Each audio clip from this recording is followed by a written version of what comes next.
quarta sessão da terceira edição da Zen Talks. Recordar que as edições anteriores e as sessões anteriores desta edição estão todas disponíveis no site da Academia, mas daqui a pouco já partilharei no chat para que todos possam ter acesso o link, mais uma vez, para poderem aceder às edições anteriores e às conversas anteriores destes webinars.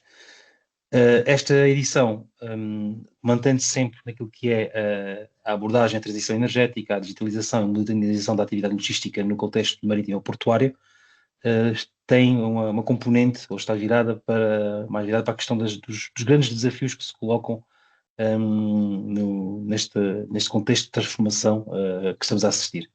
E, nesse sentido, o tema de hoje, ligado às questões laborais, às questões do trabalho, da formação das pessoas, das lideranças, portanto, é um tema que certamente é um dos maiores desafios, ou está num dos top dos desafios que enfrentamos neste momento. Portanto, é um prazer poder contar com a participação aqui da Paula Lampreia, com toda a sua experiência, quer na área profissional, quer na área académica, e não me arrasto mais sobre este assunto, passo a palavra para apresentar-se um pouco e avançar para o tema. Bom, muito obrigado. Olá, João, muito obrigada. Uma boa tarde a todos. É um gosto estar aqui convosco hoje. Espero efetivamente que este seja um tema que, acima de tudo, traga reflexão. Eu sou a Paula Lampreia, como o João dizia, estou há mais de 20 anos ligada ao mercado de recursos humanos e ao setor de recursos humanos, a pessoas, portanto, de uma forma transversal. Não só é uma área que me fascina, é a minha área de vocação por excelência, e tenho trabalhado quer na consultoria, como estou já há mais de 10 anos, mesmo ligada à direção de recursos humanos. Sou responsável pela área de pessoas e cultura de uma multinacional holandesa, a Randstad, líder mundial na área de recursos humanos, e porque esta é uma temática que é, para mim, muito relevante. Agradeço o convite para poder estar aqui a partilhar convosco. Estou também a iniciar esta minha partilha de conteúdos com alunos, como professora assistente do Instituto Politécnico de Setúbal, também na área da liderança e gestão de equipas, que é uma área que, como vão ver e como vou ter a oportunidade de partilhar convosco, é essencial nesta altura em que vivemos a transformação que estamos a viver no mercado de trabalho. Portanto, muito obrigada pelo convite. Nos próximos 50 minutos o que me proponho é analisar convosco alguns dados, ou partilhar convosco alguns dos dados mais recentes que nos dão uma caracterização do mundo laboral e do mercado de trabalho, não só em Portugal, mas no mundo, até para compreendermos as tendências deste mercado de trabalho. São dados que estão suportados quer em indicadores que nos são passados pelo World Economic Forum, uma das entidades de referência que trabalha não só, mas também e muito bem os indicadores de tendência do mercado de trabalho mundial, da Gallup, que também faz estes estudos mundiais sobre o mercado de trabalho, e há indicadores que se complementam e que são particularmente interessantes, mas depois trago também indicadores que demonstram esta visão prática do mercado de trabalho trazidos pela Randstad. A Randstad tem estudos com mais de 20 anos, estamos em 38 mercados e, portanto, há estudos mundiais na prática, na transição direta para a realidade do que o World Economic Forum nos diz e do que a Gallup nos apresenta, que podem ser complementados com alguns indicadores que, neste caso, a Randstad também nos apresenta, e o objetivo aqui não é prever o futuro. O objetivo aqui é, acima de tudo, compreender os dados e os indicadores, compreender tendências e perceber, quer estejam vocês como trabalhadores numa organização, quer estejam vocês como trabalhadores, mas liderando uma equipa, quer sejam vocês empresários, há um caminho que pode aqui ser considerado com estes dados e o facto depois de poderem analisar ainda com mais detalhe estes estudos. Portanto, o meu principal objetivo durante os próximos 50 minutos é trazer-vos um conjunto de dados, trazer-vos um conjunto de indicadores para reflexão e avaliar um pouco como é que a década que é encarada como a mais transformadora da história do trabalho, e nós temos a oportunidade de fazer parte dessa década, que dados é que nos pode trazer e que pontos de reflexão é que são essenciais para nós. Com isto, dizer-vos que estamos a viver aquilo que o World Economic Forum apelida como um ponto de inflexão sísmico. O que é que isto quer dizer? O mundo do trabalho está a ser puxado por duas forças que podem aparentemente ser avaliadas como opostas. Por um lado, temos a automação, temos o acelerador tecnológico, a inteligência artificial e a automação estão a redefinir indústrias, estão a prometer ganhos de produtividade sem precedentes, mas também, se não for corretamente analisado o potencial que podem trazer para o mercado de trabalho, podem ameaçar postos de trabalho.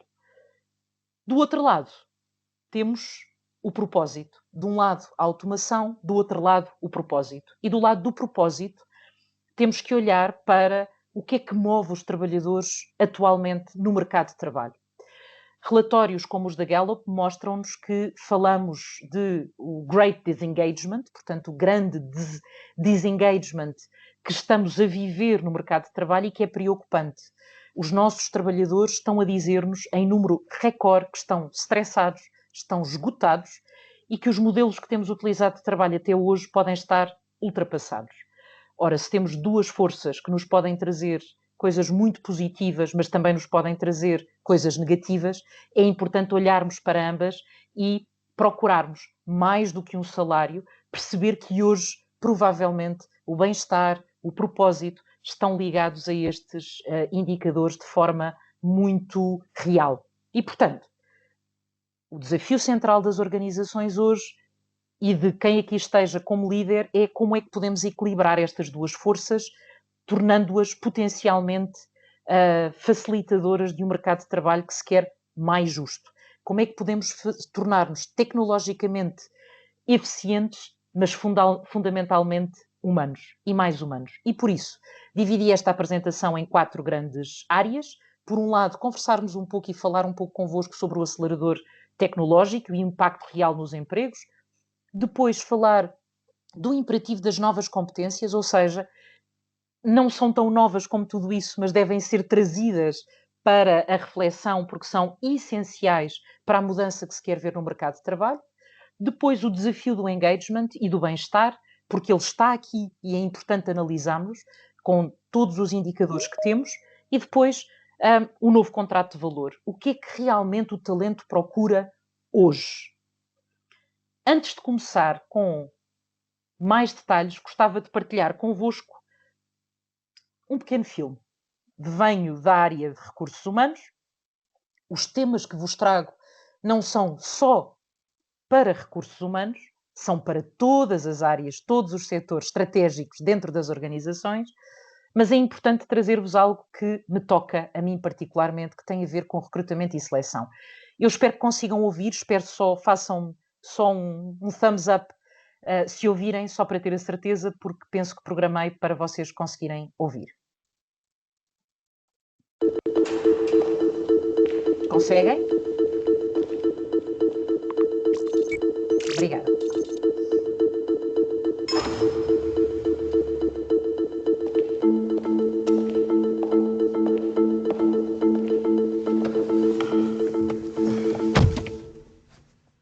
Welcome, Oliver.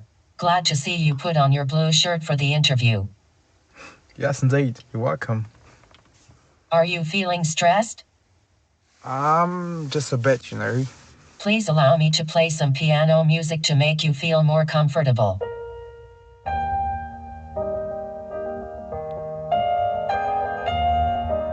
I feel a bit better now, thank you.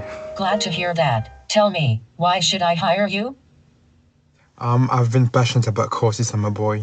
Okay, let's do a little test. Can you show me where my electric compressor is?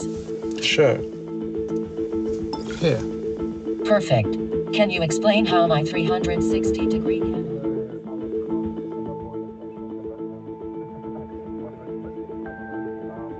I think I'm going to keep you. Oh, thank you. You're welcome.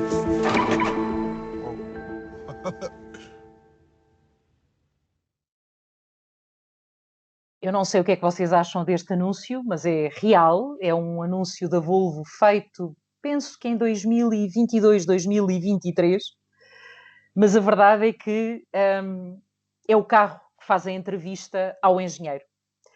E como é óbvio, antes de fazermos e termos conclusões sobre este vídeo, gostaria de vos dar alguns indicadores para chegarmos àquela que pode ser a força de prepararmos e de estarmos preparados para um mundo em que naturalmente esta entrevista pode acontecer. Gosto particularmente do carro dizer I think I will keep you e trancar a pessoa dentro do carro, não é? Do veículo, mas a verdade é que isto não só pode acontecer, como vai acontecer. É normal que aconteça. É o caminho que estamos a trilhar e não quer dizer que seja negativo. E por isso começávamos com a temática do acelerador tecnológico. Aqui o primeiro dos meus 4 pontos que trago para hoje refletir convosco. E o importante para este primeiro gráfico que vos apresento, na ótica do acelerador tecnológico, a primeira coisa a entender é a escala. Esta escala, este gráfico, é apresentado no relatório Future of Job Reports do World Economic Forum, e, portanto, é um gráfico que nos mostra a tendência entre 2020 e 2030, e aquilo que nos dá como nota é que a tecnologia não é apenas um driver de mudança. A tecnologia é o maior driver de transformação empresarial do presente para o futuro. Portanto, já existe. Estamos hoje neste momento. O que este gráfico mostra é a turbulência estrutural que se avizinha quando falamos de funções, quando falamos de trabalho. O World Economic Forum estima que até 2030 a mudança estrutural, ou seja, a soma entre os empregos criados e os empregos destruídos, se assim pudermos dizer, os empregos que vão deixar de existir, pode afetar 22% dos empregos atuais, ou seja, esta diferença pode ter impacto em cerca de 22% de todos os empregos atuais. Tudo aquilo que apresentarei do ponto de vista do World Economic Forum e Gallup tem esta visão global e de mercado global. E, portanto, isto não é uma pequena ondulação. Não é algo que esteja a acontecer, que crie uma trepitação. Isto é uma reconfiguração fundamental do mercado de trabalho. E o que é que isto quer dizer em termos diretos? Já ouvimos muitos indicadores, de acordo com o Future of Job Reports, aquilo que o World Economic Forum estima é que vamos ter uma criação líquida, ou seja, entre os que são criados voltam a desaparecer, mas uma criação líquida real de 78 milhões de novos empregos. 78 milhões de novos empregos. No entanto, isto mostra uma turbulência por baixo. O que é que isto quer dizer em termos práticos? Nós vamos ter 170 milhões de funções criadas e, portanto, eu estou mesmo a olhar para estes indicadores para não vos dar números que pareçam absurdos. Está cá, está escrito no relatório. 170 milhões de funções serão criadas, 92 milhões de funções serão deslocadas, como diz o relatório, porque podem acabar ou podem ser reorganizadas, requalificadas, retransformadas. E, portanto, a primeira grande mensagem que vos deixo com esta reflexão que o World Economic Forum nos traz não é que o desafio vá ser, como é tantas vezes vaticinado e tantas vezes dito, a falta de emprego. Acreditamos, com estes indicadores, que o tema não será a falta de emprego. Nós vamos ter mais empregos criados do que empregos terminados. Portanto, esta turbulência mostra-nos que vamos ter mais empregos criados do que empregos que possam deixar de existir. A criação líquida nos 78 milhões é a representação desta turbulência. Aquilo a que vamos ter que estar atentos é à velocidade da transição. Isto pode acontecer muito rápido. Por enquanto, nós continuamos a falar de um mercado que vai ter uma transformação através da inteligência artificial de muitos milhões de postos de trabalho.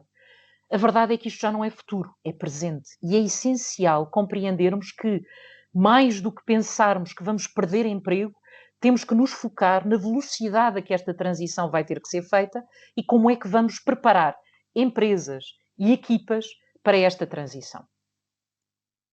E, portanto, acima de tudo, aquilo que temos que considerar é que a tecnologia não significa substituição. A tecnologia não é só substituição. Uma das terminologias que nos é dada cada vez mais quando analisamos esta realidade presente e futuro é a augmentation. A augmentation versus a automation, ou seja, a automação versus o aumento, traduzido assim de uma forma direta para português. E o que é que isto quer dizer? A automação pode efetivamente representar substituição. A automação pode efetivamente representar substituição.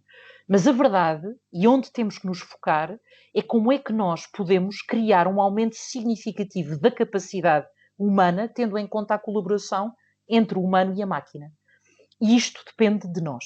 Depende das empresas, depende da visão estratégica das organizações worldwide, depende das lideranças e, portanto, é tão relevante termos estes indicadores connosco. Os dados são claros. As tarefas puramente humanas, as tarefas que são puramente humanas ou de dependência humana vão diminuir. Ou seja, aquilo que aqui nos é dado em termos de percentagem de tarefas realizadas exclusivamente por humanos está neste momento nos 47%. Já hoje, 47% de tarefas completamente realizadas por humanos. E vai diminuir para 33% até 2030. Ou seja, a automação vai efetivamente substituir tarefas que sejam rotineiras e que tenham esta possibilidade de substituir basicamente todas as tarefas que podem ser substituídas por um prompt vão ser substituídas. E, portanto, o que aqui é essencial? Considerar muitas tarefas efetivamente têm que ser substituídas ou poderão ser substituídas pela máquina. No entanto, a verdade é que pode haver setores, eu diria quase a totalidade dos setores, mas há setores que hoje já nos servem de exemplo, como aqui tem o exemplo no slide que vos apresento, em que temos a automação ao serviço da humanidade. E, portanto, setores como a saúde, por exemplo, a tecnologia não está a substituir o profissional, está a dar-lhe superpoderes. E este é o grande objetivo de reflexão quando pensamos em inteligência artificial. Quando hoje pensamos no médico que usa a inteligência artificial, nunca a inteligência artificial irá substituir o médico. A inteligência artificial pode apoiar o médico num diagnóstico mais rápido. Quando falamos dentro das áreas que podem estar mais ligadas, por exemplo, à realidade em Sines, um engenheiro pode usar a robótica para melhorar a segurança estrutural de projetos, de dinâmicas organizacionais transversais. E, portanto, a visão é efetivamente, mais do que olharmos para a inteligência artificial como um inimigo, é perguntarmos-nos como é que, dentro das nossas realidades organizacionais, a inteligência artificial pode dar-nos superpoderes. A estratégia não é focarmos no que vamos deixar de fazer, o foco principal não é o que é que vamos deixar de fazer, mas sim como é que vamos trabalhar com as máquinas para fazer coisas que antes provavelmente poderiam ser impossíveis. E por isso é tão importante olharmos para a realidade que hoje temos. Nesta dualidade, nós temos funções em crescimento rápido e é importante termos-las dentro da nossa esfera de reflexão. E dividem-se aqui em duas grandes áreas. O World Economic Forum dá-nos estes dois indicadores de motores principais de crescimento quando falamos de acelerador tecnológico. Por um lado, o motor tecnológico, portanto, estas são as funções que, obviamente, têm um crescimento mais rápido, especialistas em inteligência artificial, machine learning, especialistas em big data, são funções que mostram aqui a tendência de crescimento muito acima da média e são motores nesta nova economia digital, mas depois temos algo que toca, acredito, diretamente muitas das pessoas que hoje nos estão a escutar, que é ligarmos a este motor da transição verde, que é um motor de crescimento massivo e muitas vezes subestimado. Ou seja, como é que podemos trabalhar a visão da transição verde, otimizando e potenciando a inteligência artificial para estas funções. E aqui, engenharias ligadas à energia renovável, especialistas em sustentabilidade, são profissões que estão a criar no ranking estão no top do ranking de funções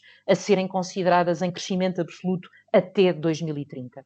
Ao mesmo tempo, temos funções em declínio, não é? Portanto, as funções mais administrativas, mais repetitivas, funções que exijam só entrada de dados, funções que levem a atendimento de chamadas, marcação de reuniões, agendamento, tudo isto, funções que tenham tarefas repetitivas, têm uma tendência natural para que estas tarefas sejam substituídas pela automatização ou automação. Ou seja, para o reskilling, porque é disto que falaremos também nos próximos momentos, para o reskilling a mensagem é clara. Era o que vos dizia anteriormente. Se uma tarefa pode ser resumida a um prompt, essa tarefa vai ser automatizada. E, portanto, temos que preparar as nossas equipas para mudar a perspectiva. E esta mudança de perspectiva centra-se não no fazer a tarefa, mas como é que podemos definir a tarefa e validar o resultado. E volto ao primeiro filme que vos mostrei. Hoje, um técnico de recrutamento não tem que pensar que vai perder o emprego. Um técnico de recrutamento tem que pensar que vai definir o que está associado a uma entrevista e vai validar o resultado, mesmo que a entrevista tenha e seja feita por recurso à inteligência artificial. E estes são os pontos essenciais para a reflexão que temos que fazer quando falamos de acelerador tecnológico. Um ponto importante, fazendo agora uma viagem até Portugal e aqui entrando nos dados que a Randstad nos apresenta no seu Randstad Research e no último Work Monitor, porque temos um estudo com mais de 23 anos a ser realizado portanto, com indicadores interessantes sobre a realidade portuguesa.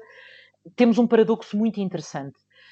Por um lado, os jovens que estão a integrar o mercado de trabalho, os jovens profissionais, abraçam a mudança. 50% das pessoas que integraram este estudo encaram a inteligência artificial como uma oportunidade. Portanto, aquela ideia de que poderemos ter uma visão dentro das organizações de que há medo relativamente à inteligência artificial, não é isso que nos diz este estudo da Randstad, mas também não é isso que nos dão os indicadores da Gallup ou do World Economic Forum. Existe uma tendência efetiva para compreender como é que a inteligência artificial pode contribuir para as nossas funções. Portanto, é uma ferramenta que pode complementar e melhorar as nossas competências e estamos disponíveis para aprender. Portanto, não temos um problema, pelo menos por o que estes estudos indicam, de tecnofobia. Não há nada contra a possibilidade de aprender e de estarmos atentos. Temos talento pronto a adotar a mudança. Em Portugal, portanto, Portugal está nesta linha, portanto, e é isso que este Randstad Research nos dá como nota. É uma visão global, mas em Portugal, concretamente, existe esta tendência para adotar a mudança, não há tecnofobia. O que é que temos em Portugal que é importante atendermos? Enfrentamos desafios estruturais profundos, não podemos negá-los. A taxa de contratos a termo para jovens em Portugal está 8 pontos percentuais acima da média europeia, ou seja, nós oferecemos, enquanto país, alguma instabilidade, e depois temos uma remuneração média em Portugal para um jovem de quase metade da média dos seus pares europeus.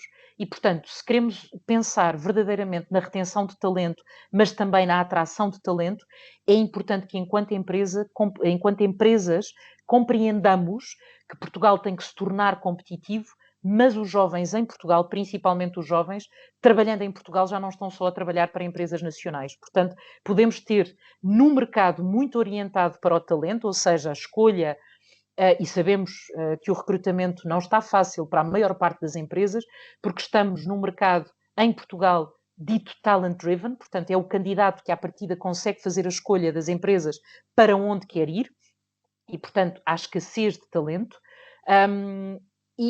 Empresas europeias, principalmente, podem recrutar talento em Portugal e temos os jovens a trabalhar em Portugal para empresas fora.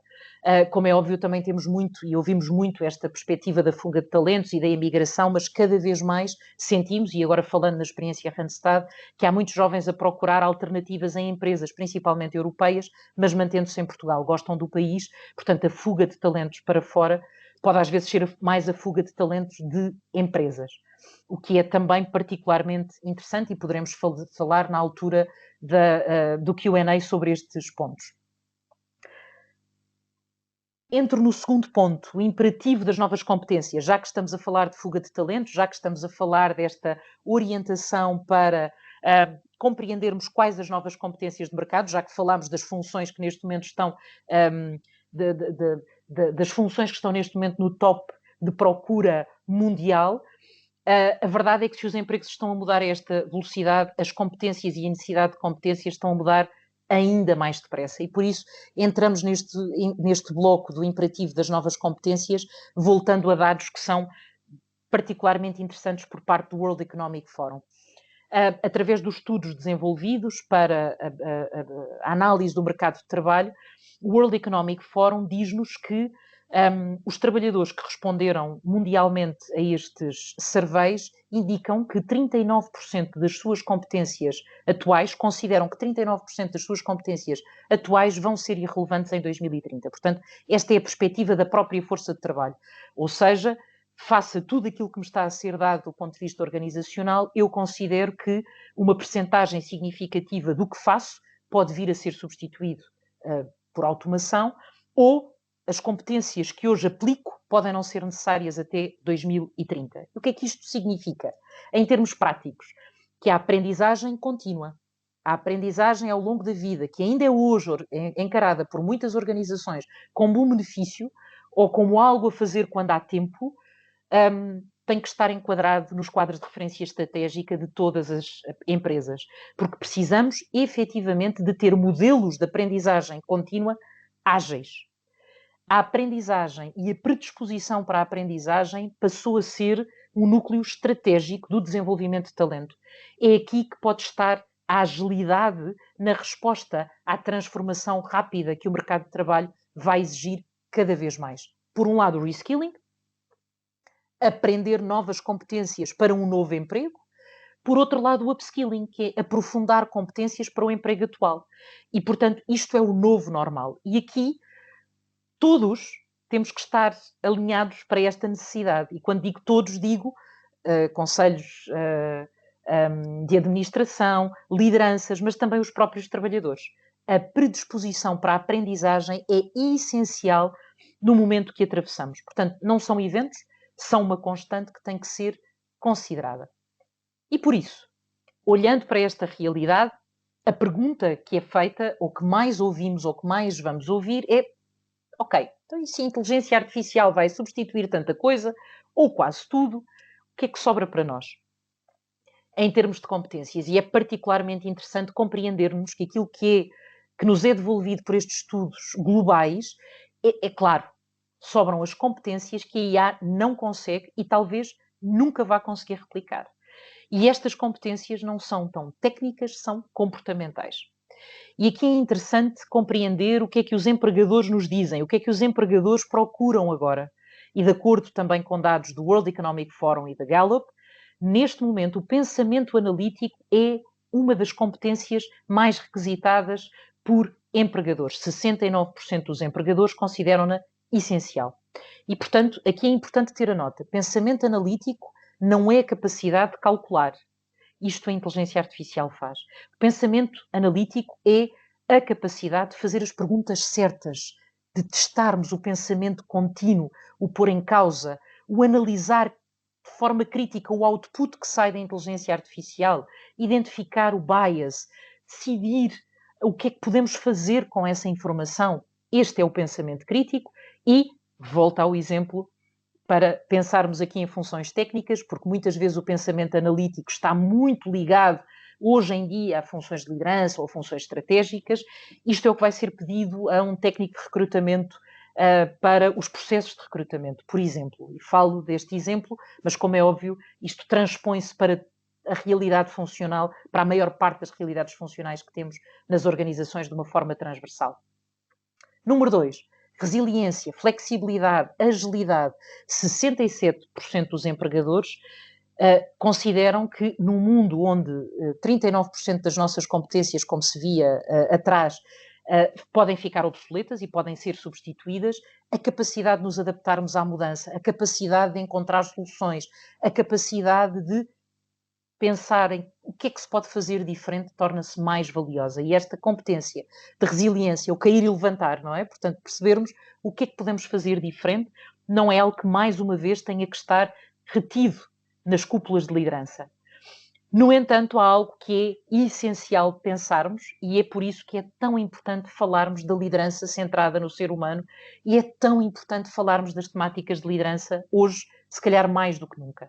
Neste caso, o relatório do World Economic Forum chama-lhe liderança e influência social, mas baseia-se nas competências de empatia, de escuta ativa, de inspiração. A inteligência artificial pode gerir processos, mas não pode inspirar uma equipa.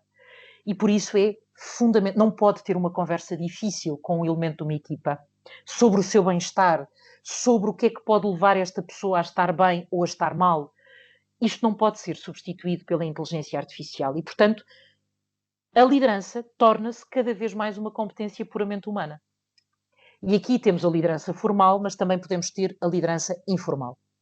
E é por isso que voltar à temática da liderança é tão importante. Onde é que temos o maior bloqueio?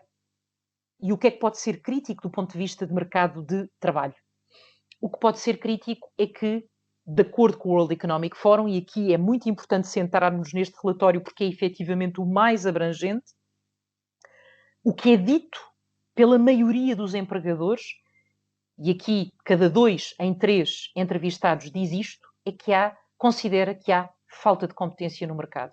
Ou seja, quando falamos de pensamento analítico, de resiliência, de flexibilidade, de agilidade, desta competência de liderança humana, destas competências que vimos anteriormente, os empregadores consideram que elas não estão disponíveis nos candidatos que procuram no mercado. Portanto, se já vivemos um mercado muito focado na competência técnica e, portanto, no caso de Portugal, candidate driven, portanto, temos dificuldade em encontrar, a verdade é que para a maior parte dos empregadores, muitas vezes não estão a recrutar as pessoas com as competências comportamentais que consideram essenciais para dar resposta a estes novos desafios. E, portanto, é mais grave do que a falta de capital, é mais grave do que a regulação e torna-se crítico no que toca à incapacidade de atrair talento. Mas o que é que isto nos diz? Não é que temos que desistir, não é? Portanto, aquilo que nos diz é que se as empresas não estão a conseguir ir ao mercado comprar, salvo seja, este talento, se não estão a ir ao mercado conseguir recrutar porque não há a escala necessária para dar resposta, então a resposta estratégica é unânime. A maior parte destas empresas planeiam focar-se no upskilling e no reskilling, ou seja, preparar a força de trabalho que já têm. E isso é fundamental. O foco da gestão de talento mudou radicalmente. E, portanto, a contratação externa procura estas competências, mas é aqui que entra o upskilling e o reskilling de uma forma crítica. E, portanto, preparar-nos neste sentido é particularmente interessante e então vê-lo registado com indicadores como estes, que não são indicadores dados por uma única pessoa, são estudos mundiais que nos dão esta nota. No entanto, ainda dentro deste ponto do imperativo das novas competências, temos um indicador crítico. E este indicador crítico demonstra que precisamos de olhar com muita atenção, principalmente as empresas, para o mercado de trabalho.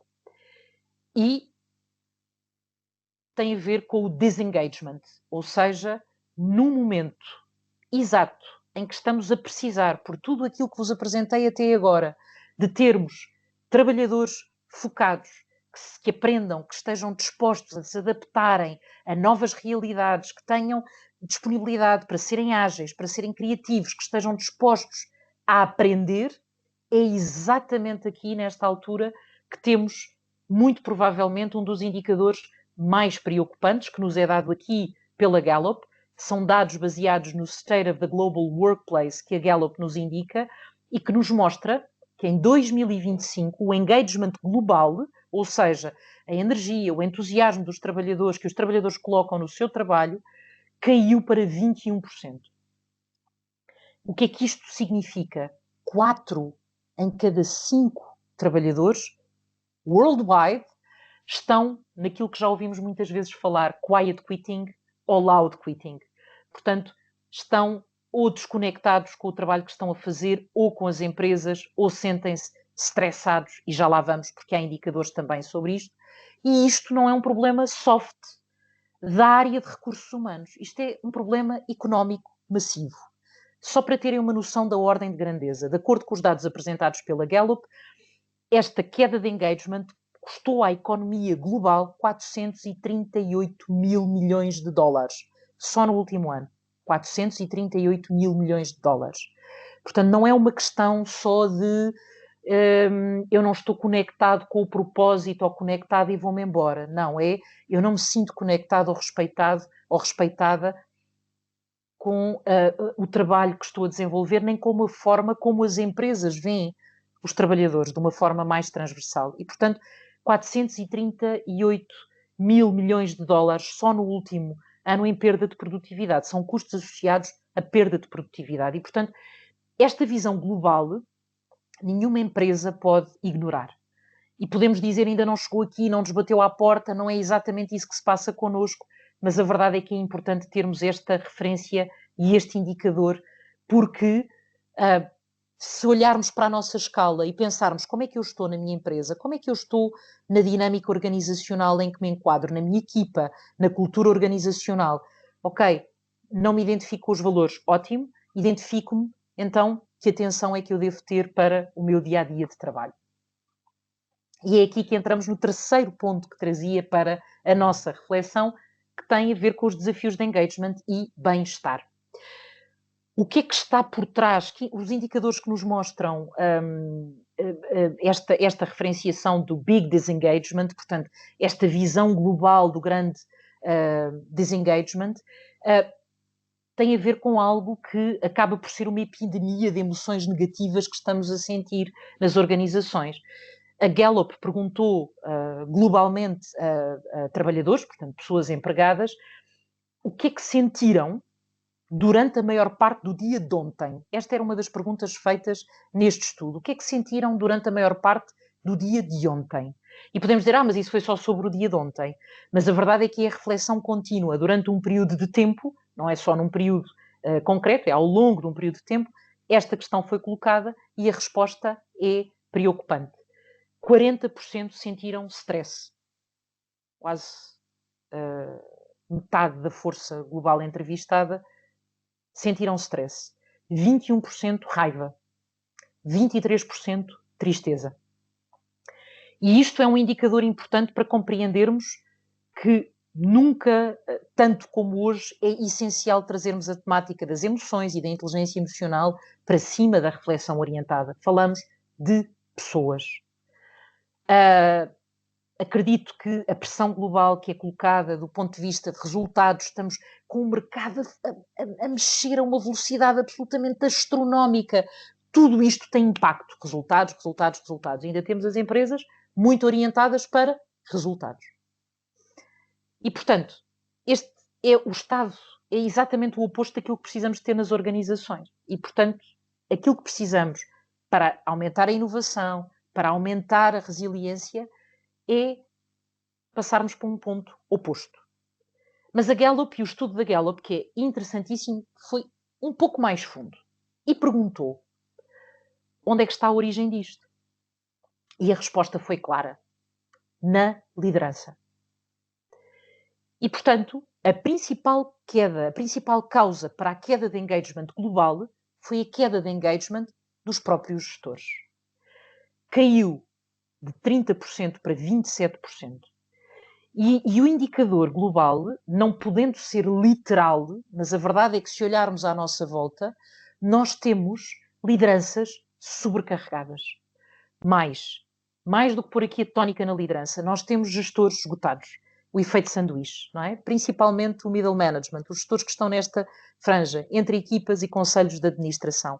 Sentem-se presos às exigências das administrações, às necessidades das equipas e, portanto, há já alguns anos que a tendência para o disengagement de quem assume papéis de manager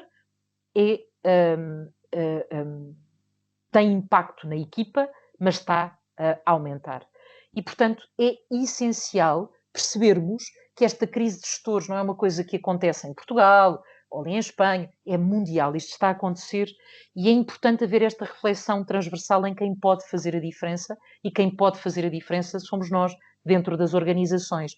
Se formos, como eu dizia há pouco, membros do Conselho de Administração, líderes, mas também elementos de equipa, se formos trabalhadores de uma forma geral, podemos contribuir pelo menos com estes indicadores para a reflexão. E é aqui que entra algo que, de uma forma muito transversal, nem sempre é considerado pelas organizações. Diversos estudos nos mostram, e estes que aqui vos trago são taxativos nesta tónica, o bem-estar e o engagement estão inequivocamente ligados. Não podemos não olhar para os dados do bem-estar. Em Portugal, nós somos o país da Europa com maior taxa de burnout. Temos que olhar para isto. Temos que olhar porque é que temos trabalhadores exaustos e uma produtividade, mesmo assim, abaixo da média europeia. É importante fazer-se reflexões, não tenho respostas para tudo, mas é importante que haja esta reflexão crítica dentro das organizações, porque temos que mudar. E, portanto, primeiro dado importante aqui a partilhar convosco. Trabalhadores que se sentem engaged, que se sentem bem no trabalho, têm o dobro de probabilidade de estarem a prosperar na vida pessoal. Ou seja, esta dissociação que durante tantos anos ouvimos entre o eu pessoal e o eu profissional não existe.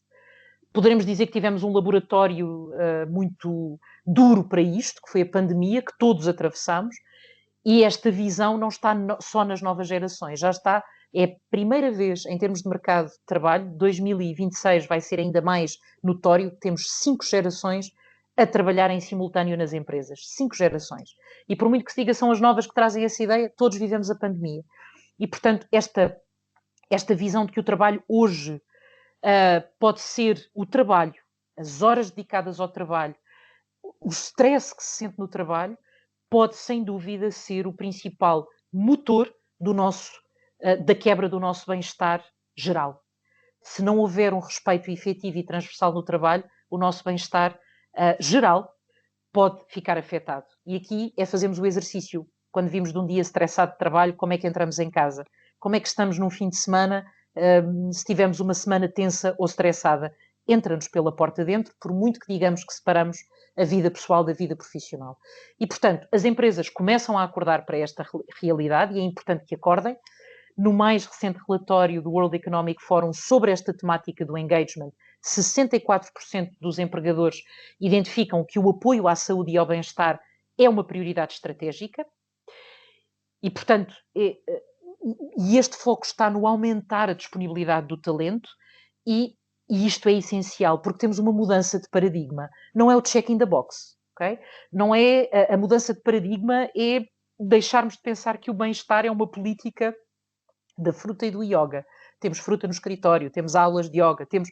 Não, isto é higiênico, tornou-se higiênico, para quem o tem, as pessoas querem e precisam e gostam, mas não é disto que estamos a falar. Estamos a falar de estratégias que alinhem o acompanhamento dos trabalhadores no sentido de compreender o que é essencial para os manter envolvidos, motivados e orientados para o trabalho que precisam de desenvolver.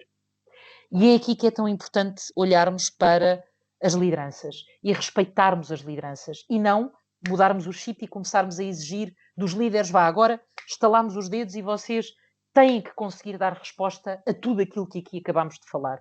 Não são as lideranças que têm que dar resposta. Isto tem que ter um enquadramento estratégico. E, portanto, os dados apontam para 2 soluções táticas muito claras. Por um lado, o líder. Por outro, em primeiro lugar, a flexibilidade. Por outro, o investimento nos líderes. Ou seja, os dados do Work Monitor da Randstad mostram-nos que para o ano de 2025 a tendência base já não é o talento de uma forma global, e aqui numa amostra de mais de 27 mil trabalhadores de diferentes gerações, aquilo que nos é apresentado é que 65% deste talento global nos diz que o equilíbrio entre a vida pessoal e a vida profissional é mais relevante que o salário.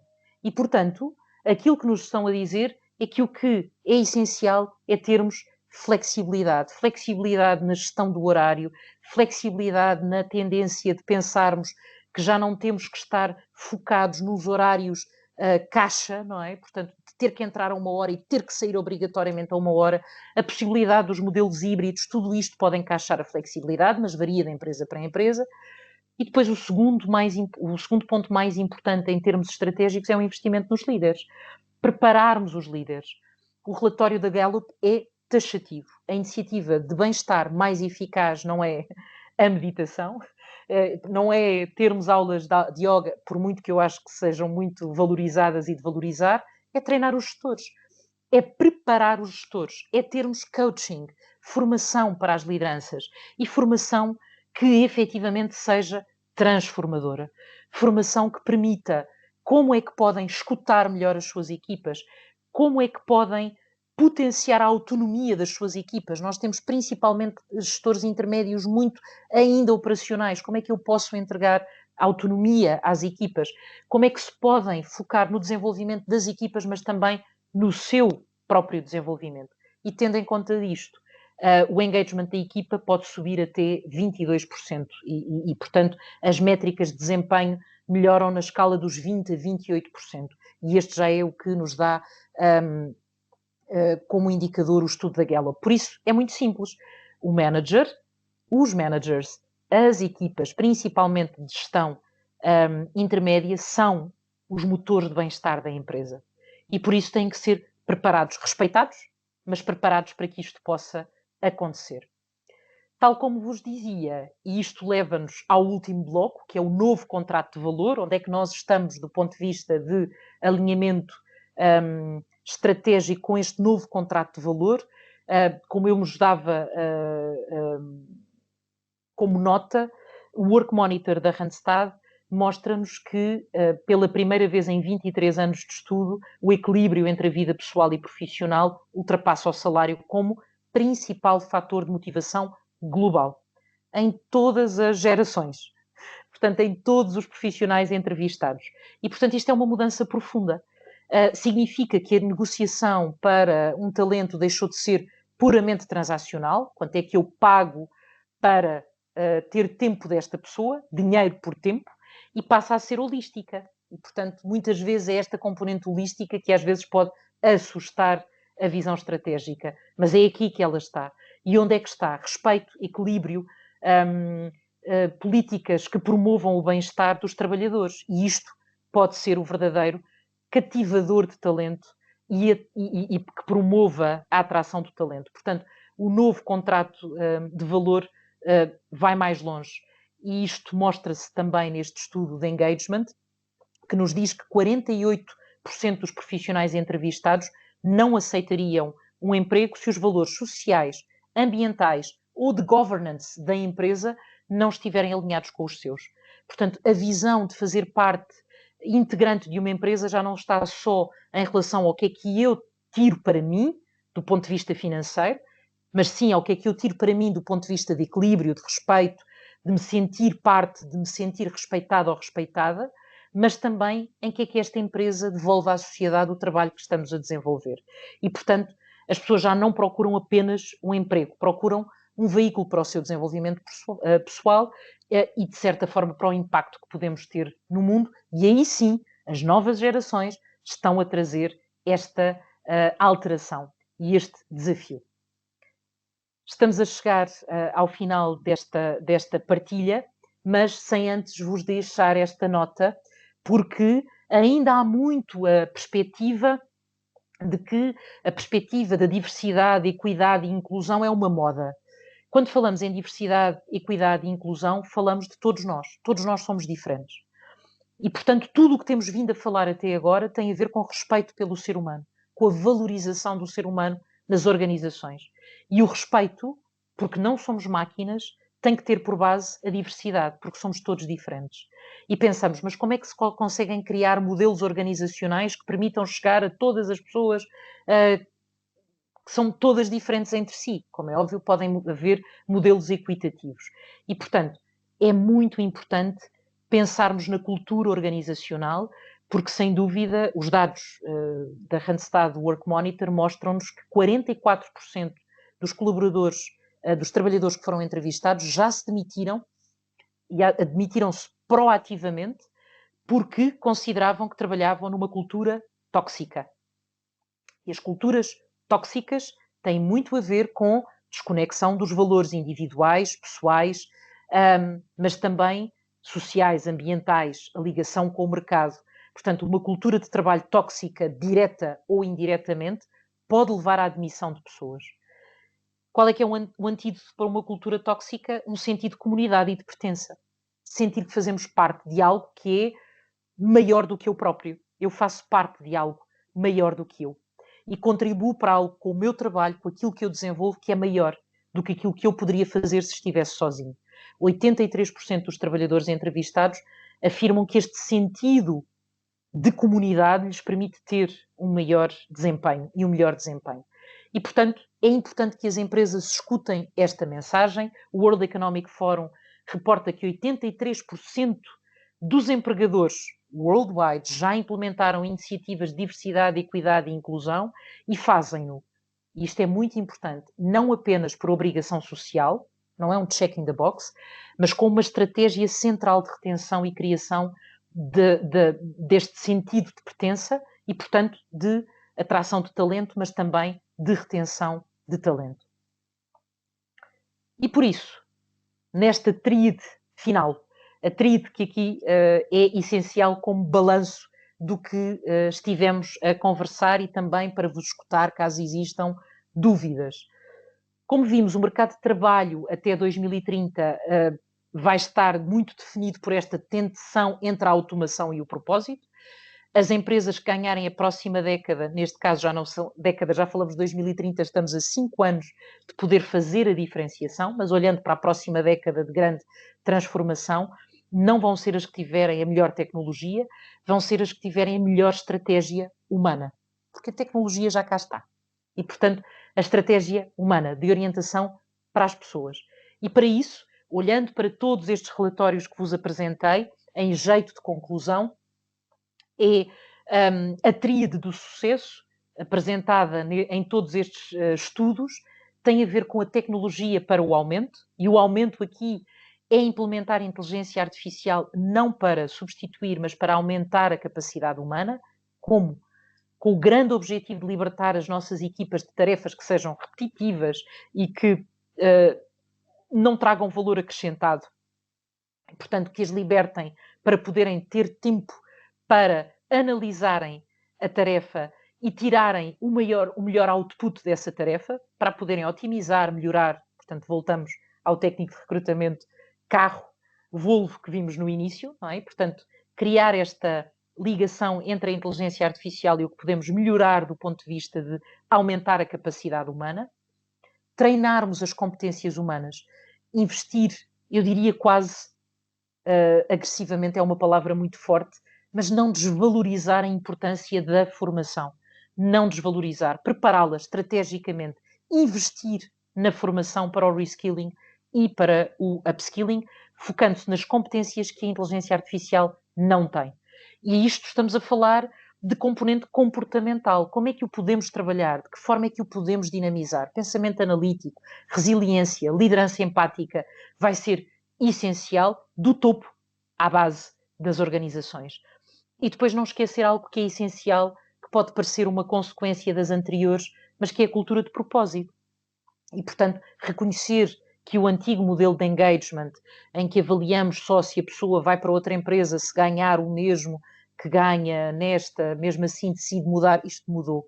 Portanto, o novo motor é o bem-estar, é o alinhamento com os valores, é investir nas lideranças, como coaches, preparar as lideranças para esta cultura de respeito, de aceitar a diversidade, de perceber que a equidade, ou seja, não temos a mesma fórmula para todos. Temos que compreender que, sendo em equipas que são diferentes, é importante compreender que temos que ter estratégias próximas daquilo que cada elemento da equipa pode ou não necessitar. E, portanto, como algo que li outro dia num livro particularmente interessante, não é fazer aos outros aquilo que queremos que nos façam a nós, é fazer aos outros aquilo que os outros querem que seja feito para eles. E escutar ativamente. É uma grande mudança de paradigma.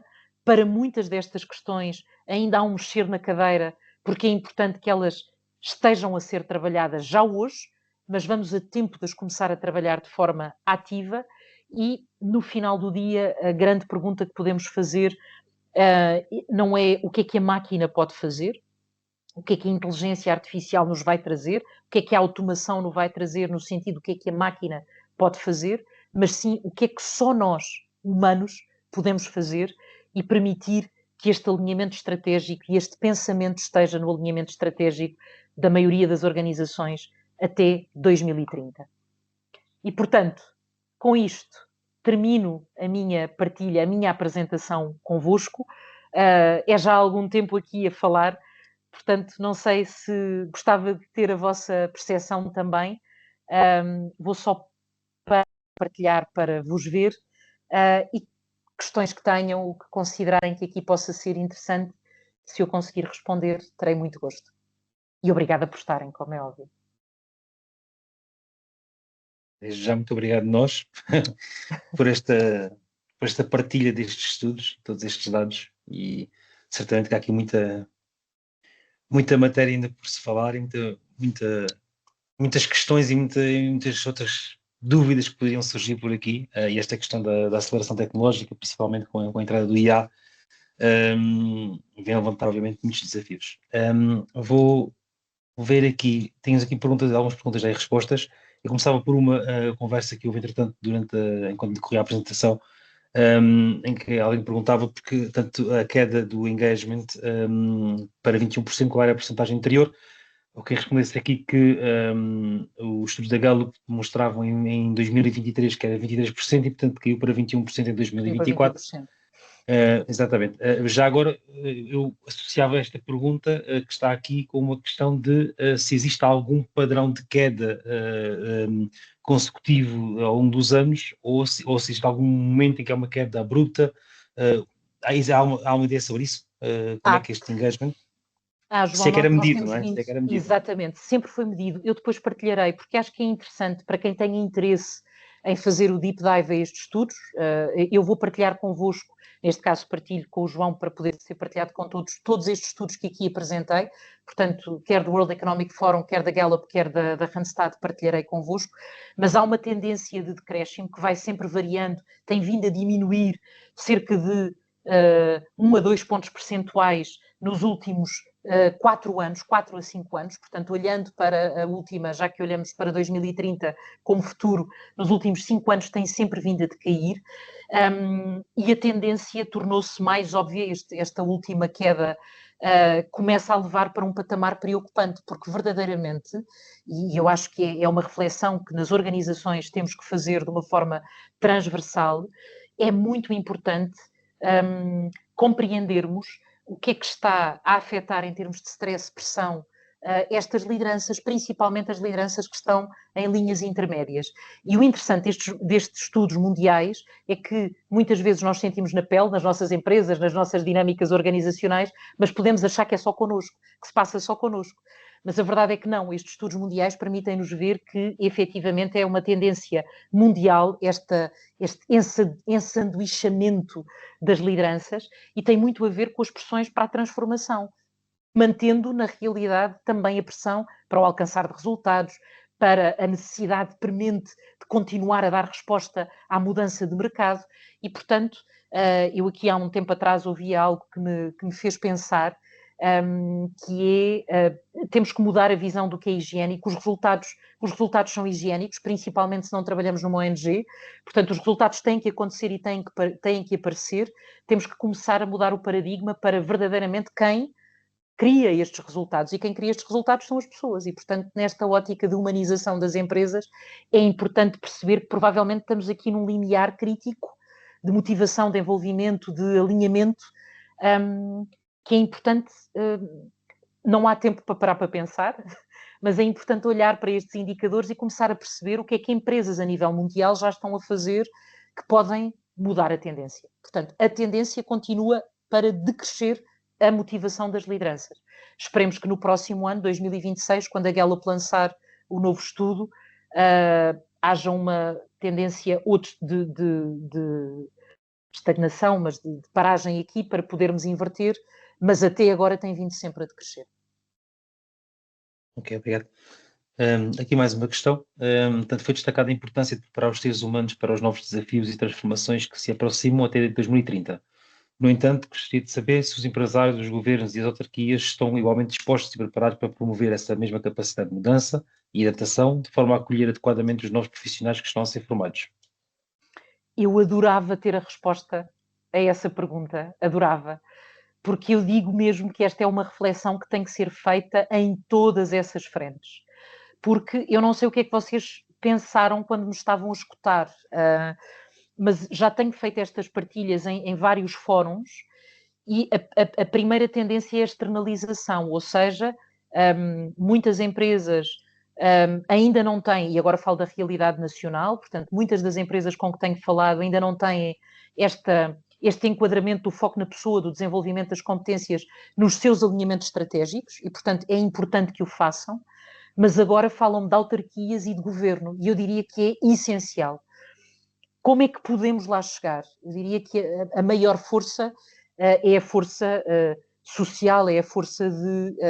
alguém está a partilhar alguma informação que pode ser interessante, mas é a força social, mas principalmente a força que as empresas podem fazer, porque representam muito nesta linha. Porque se a pergunta fosse, considera que está a ser feita este reconhecimento por empresas, autarquias e governos, eu teria que honestamente dizer que penso que não, pelo menos não na maioria. Que é importante que esta reflexão seja feita, e tem que haver alguma tendência de mudança. Na nossa esfera, eu diria que dentro da esfera organizacional é importante partilharmos estes estudos, esta informação proativamente com conselhos de administração, com diretores de primeira linha, com podermos fazer estas reflexões dentro das organizações e se calhar sermos promotores de fazer chegar esta informação, criar momentos em que podemos fazer estas partilhas de formas mais estruturadas dentro das organizações que representamos, e depois esta esfera social, garantidamente, na esfera de influência que podemos ter, poder fazê-lo chegar. Mas, sinceramente, acho que precisamos de mais força, precisamos de mais ação.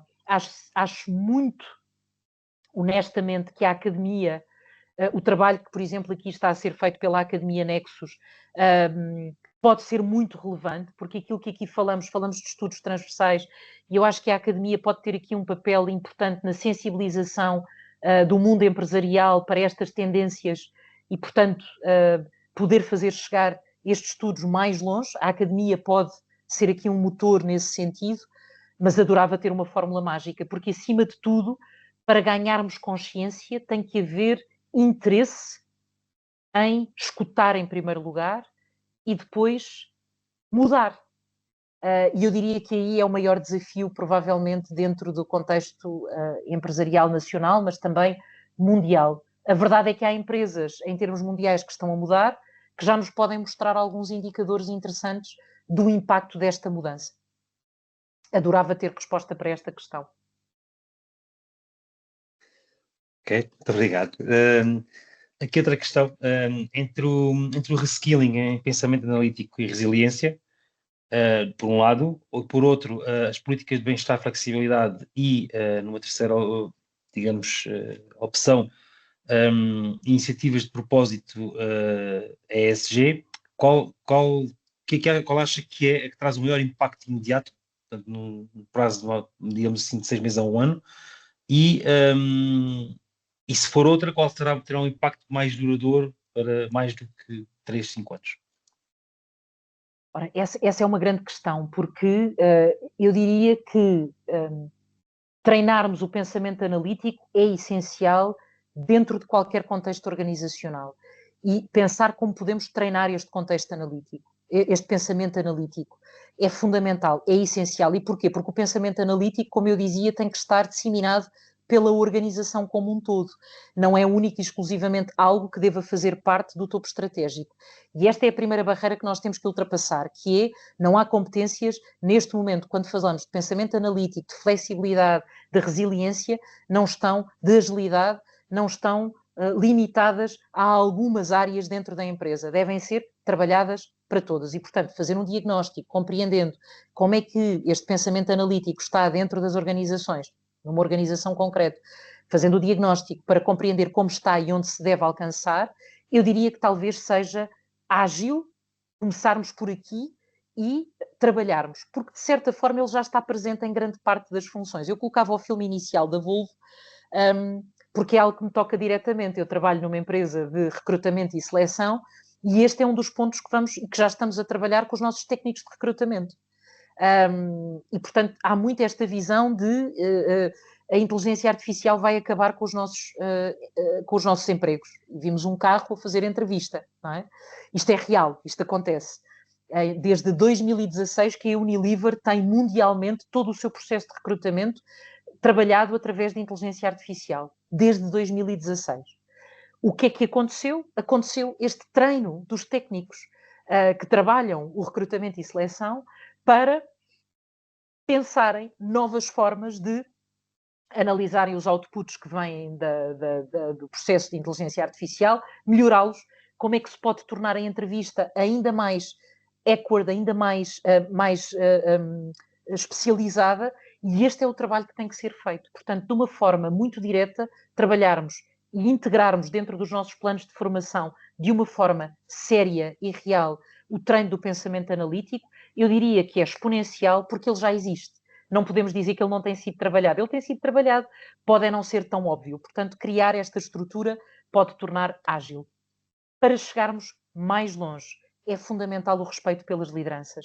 É fundamental o reconhecimento de que está a ser colocada muita pressão sobre gestores, sobre as linhas de gestão operacional principalmente, sem haver uma preparação para esta mudança. É quase como se a resposta para tudo o que tem que ser transformado estivesse ali nos ombros deste middle management, e não está, e também não está totalmente nos ombros do topo estratégico das empresas. Portanto, preparar as lideranças para esta mudança e prepará-las de forma séria.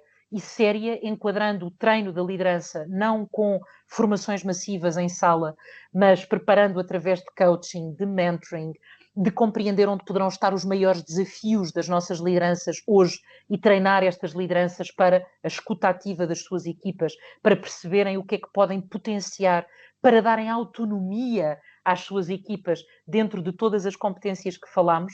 Preparar as lideranças para isso é exponenciar em 5 anos por um lado, este engagement, principalmente das lideranças, porque há aqui um ponto que é importante.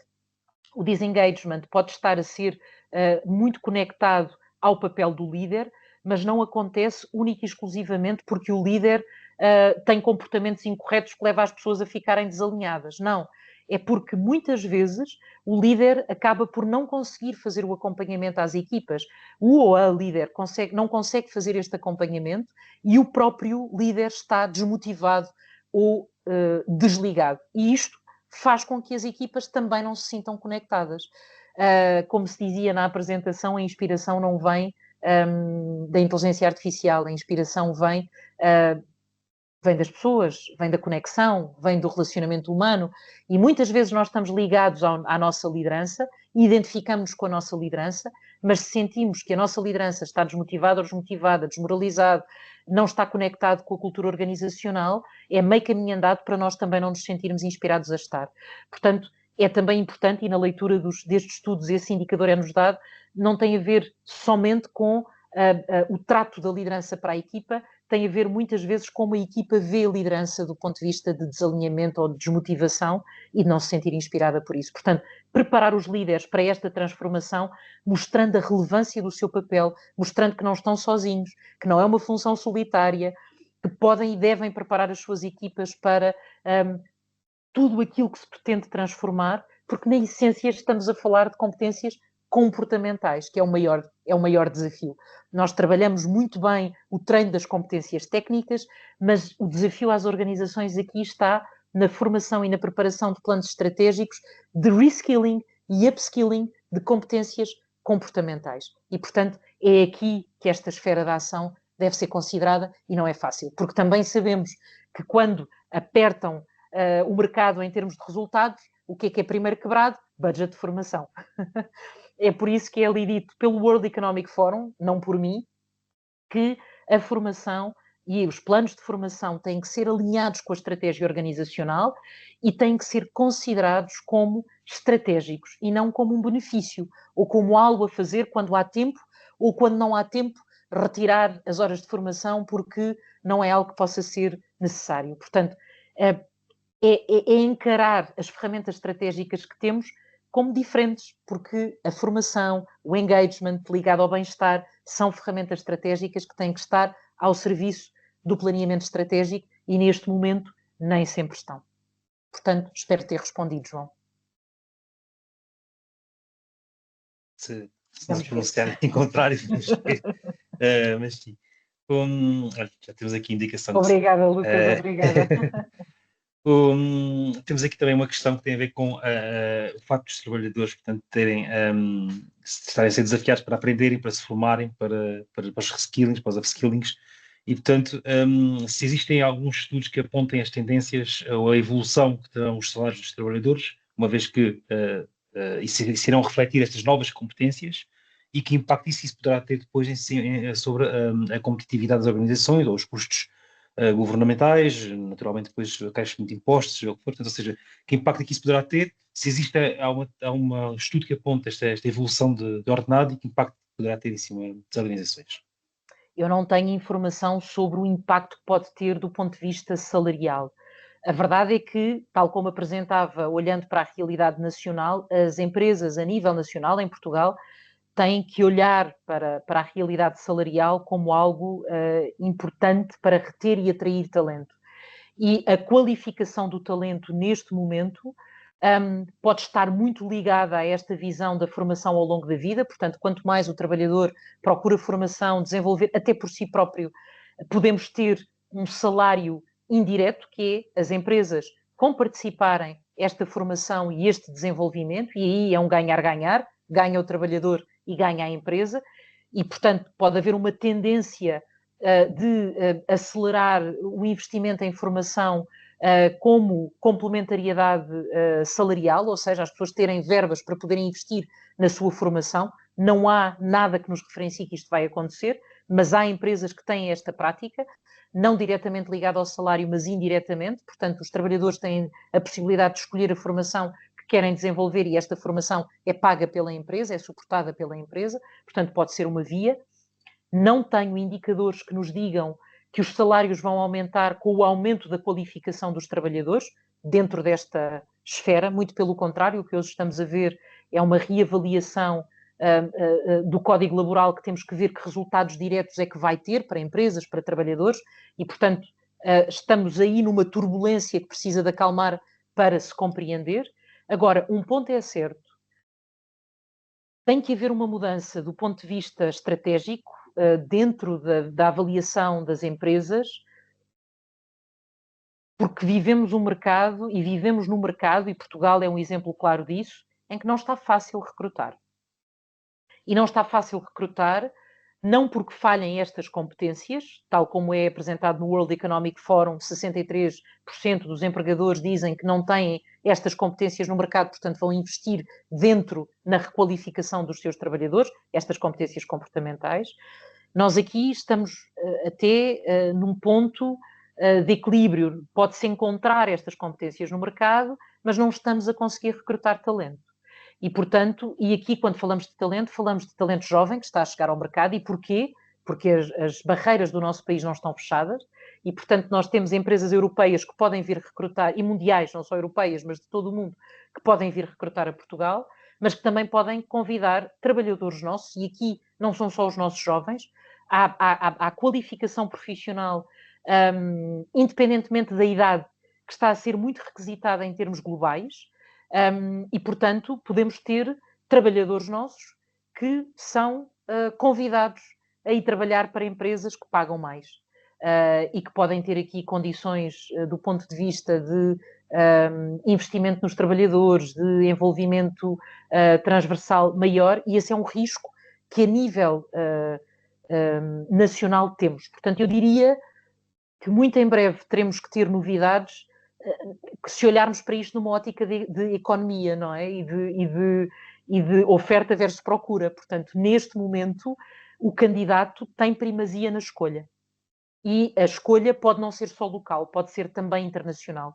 Portanto, eu diria que é importante olharmos para estas tendências de mercado, principalmente no mercado nacional, porque pode não haver uma leitura direta do aumento salarial ligada à qualificação, mas pode haver uma leitura de um mercado cada vez mais competitivo, que não permite a contratação. Eu posso dizer-vos, por exemplo, que hoje, olhando para a realidade que nós temos como empresa de recrutamento e seleção, muitas vezes temos algo já acordado com um futuro colaborador, com offer letter apresentada, com algum compromisso de ambas as partes, e temos a nota a dizer: eu tive uma proposta muito melhor do que aquela que nos estão a fazer, e às vezes não é só para nós, é também para clientes nossos, e portanto vou optar por esta proposta. Portanto, o mercado está muito orientado para o candidato e para a mudança, seja um candidato que esteja a integrar o mercado de trabalho, seja alguém que dentro da empresa queira fazer uma mobilidade. E é por isso que o nosso Work Monitor vos mostrou que, em termos mundiais, nesta amostra de 27 mil pessoas que entrevistámos,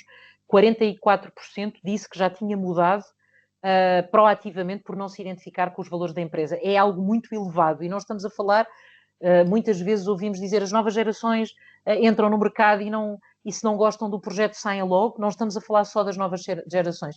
Tendencialmente, as novas gerações tendem a escolher projetos que socialmente ou de uma forma transversal sejam de maior agrado, mas na verdade não são só as novas gerações. Portanto, eu responderia com uma provocação, que é: não havendo estudos que nos deem para já esses indicadores, a verdade é que se as empresas não estiverem atentas, vão ter muita dificuldade a nível nacional em recrutar talento nos próximos anos.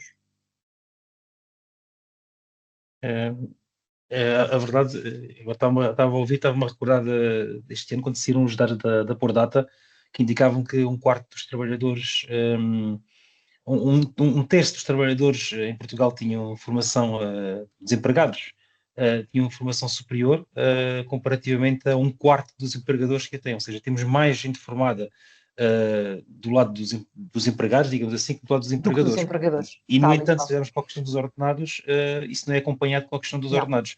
A discrepância é muito grande. E, portanto, não há uma garantia que o acrescer de competências traga mais igualdade salarial, mas a verdade é que se as empresas não olharem para isso, têm um problema nas mãos. Sem dúvida. Já agora, eu tinha também uma questão que eu gostava de colocar. Há pouco referiu aqui a questão do equilíbrio entre a vida pessoal e a vida profissional, que superou pela primeira vez a questão salarial como um principal fator de motivação. Existe alguma razão apontada para isso? Estava a pensar se a questão de, por exemplo, quando houve a questão da pandemia, que obrigou, não toda a gente, obviamente, porque houve setores que não pararam, nem puderam parar e não tiveram, não existiu teletrabalho para eles, mas naqueles que existiu teletrabalho, se não poderá ser um reflexo daquilo que foi as pessoas que tiveram, de repente, que ver uma outra forma de trabalhar e perceberam que existem outras formas de trabalhar e que daí vem essa... Porque é uma questão, é um estudo mundial, portanto, e realmente a pandemia teve um impacto também global. Poderá ser esse um fator motivador? Esse é um dos grandes pontos, que é o depararmos com algo que vivemos, e é uma das indicações, portanto, é um dos indicadores que as pessoas apresentam, que é a flexibilidade. Ou seja, o laboratório que tivemos mundial, todos ao mesmo tempo, fechou-nos a todos em casa, portanto, não tínhamos propriamente liberdade, mas conseguiu, em todo o mundo, fazer-nos entender o seguinte: podemos trabalhar a partir de casa e, portanto, há funções que o permitem, algumas não o permitem, mas há funções que permitem o trabalho a partir de casa, que a conexão pode ser feita não única e exclusivamente pela presença física, portanto, nós podemos estar ligados uns aos outros sem termos que estar no mesmo espaço físico, e que a produtividade não diminuiu por estarmos a trabalhar a partir de casa. E a verdade é que vários estudos foram feitos de produtividade, não há um único estudo que ligue alguma queda de produtividade ao trabalhar a partir de casa. O trabalhar a partir de casa aumentou a perspectiva para a flexibilidade, que não é tanto eu ter que trabalhar a partir de casa, é eu poder trabalhar tendo em conta que, se precisar de trabalhar em casa, posso fazê-lo, se quiser estar no escritório, posso estar, conseguir criar este equilíbrio que me permita complementar o que é essencial para todos nós, que acaba por ser a nossa vida pessoal. Um dos fenómenos que acontece nos últimos anos é que, se por um lado houve empresas que fizeram o full remote, que também não tem que ser assim, porque cá está a equidade, nem todas as pessoas querem trabalhar a partir de casa, nem todas as funções podem trabalhar a partir de casa, há necessidade às vezes de fazer estes equilíbrios e estes reajustes. A verdade é que mundialmente se sentiu uma pressão para o regresso ao escritório, depois da pandemia e principalmente nos últimos anos, muito ligada a esta componente da conexão. As pessoas trabalham melhor se estiverem juntas. Isto é uma realidade e um quadro de referência para gerações como a minha, por exemplo, geração X, que sempre esteve habituada a trabalhar junto. Mas, por exemplo, a verdade, a pandemia mostrou-nos isso. Eu posso fazer uma reunião de equipa com pessoas em todos os pontos do país, trabalhando com agenda, tempos controlados e permitir-me depois terminar a reunião a horas, nomeadamente 18 horas, na maior parte dos horários, e poder logo estar junto da minha família, ou ir buscar uma criança ao colégio para quem tem filhos, mas para quem não tem, poder sair, fazer uma caminhada, ligar-se ao seu bem-estar de uma forma maior, poder ir morar para outro sítio, estar fora das grandes metrópoles, porque hoje continua a ser um dos temas do trânsito, da necessidade de trânsito, e portanto, sim, João, o João acabou por responder, e muito bem à questão, está diretamente ligada a esta visão de flexibilidade. Eu posso ter flexibilidade no meu trabalho, não tenho que estar fechado num local, não tenho que estar fechado num horário, posso trabalhar por objetivos, não tenho que trabalhar muitas horas, embora o trabalhar a partir de casa também nos tenha mostrado que as pessoas depois acabam por estar ligadas muitas horas, e não é por acaso que vem a alteração legislativa que tivemos do direito ao desligamento. Portanto, também é importante haver essa noção de que não é por trabalharmos muitas horas que estamos a ser mais produtivos, mas é aí que entra, de repente eu percebo que posso trabalhar com maior flexibilidade, conectar-me ao meu eu pessoal, à minha vida, àquilo que tenho para além do trabalho, de uma forma mais direta e mais eficaz, sem ter que perder horas de trânsito e afins. Portanto, sim, teve a ver com esta experiência que tivemos, com esta consciencialização global que tivemos. Começou nos Estados Unidos da América com o quiet quitting, quando as pessoas começaram a ser forçadas a voltar aos escritórios, as que foram começaram a desistir ou a demitir-se. E depois a tendência tornou-se mundial.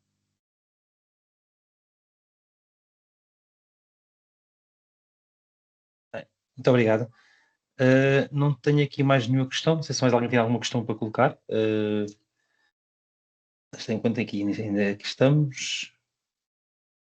Entretanto, quando aguardamos para ver se há mais alguma questão, aproveito já para dizer que eu já coloquei na conversa, portanto, deste webinar, o link para as sessões anteriores, e ele estará depois posteriormente também esta sessão, portanto, se quiserem rever. E tem também já o link para o formulário, que eu agradeço mais uma vez se puderem preencher e colocarem lá depois se quiserem receber um certificado de participação. Não havendo mais nenhuma questão a surgir, resta-me agradecer a presença de todos, agradecer muito a presença e a esta hora. Temos aqui uma questão, já agora. Força, claro que sim, João. Também no tempo. Tenho que clicar, é longa, por isso demorou tempo a chegar. Bom, vou ler tudo, é assim, apenas como ponto de provocação para um debate futuro, como podemos entender a aplicação global destas políticas de desenvolvimento humano, como reskilling, bem-estar e flexibilidade laboral, quando olhamos para mercados como Taiwan, Vietnã, China e outros países onde grandes bolsões de mão de obra operacional. Estes contextos apresentam um modelo empresarial e comportamental muito diferente do europeu, com dinâmicas de trabalho mais intensivas e menos orientadas ao desenvolvimento individual. Como conciliar esta visão mais humanizada do futuro de trabalho com realidades económicas em que a abundância de mão de obra, baixos salários e estruturas produtivas tradicionais ainda são determinantes? É uma excelente provocação e que deve ser posta em cima da mesa, sem dúvida nenhuma. Nós estamos a viver uma realidade de mundo muito atípico quando falamos da humanização e quando falamos do foco na pessoa. E eu diria que essas economias ainda vão ter impacto gigantesco no que estamos a falar do ponto de vista de produtividade. A verdade é que mercados como o nosso, que estão neste momento com dificuldade no recrutamento, têm que analisar que tipo de mão de obra querem ter.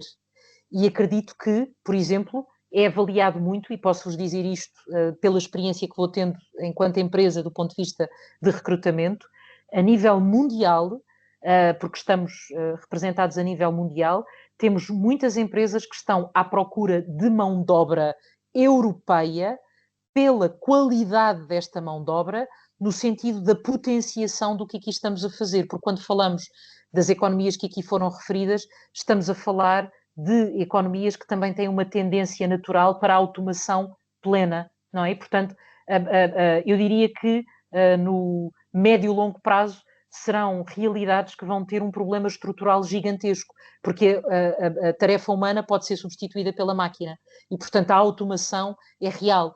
Ainda há pouco tempo via um porto na China completamente automatizado. Não havia a intervenção de um único humano.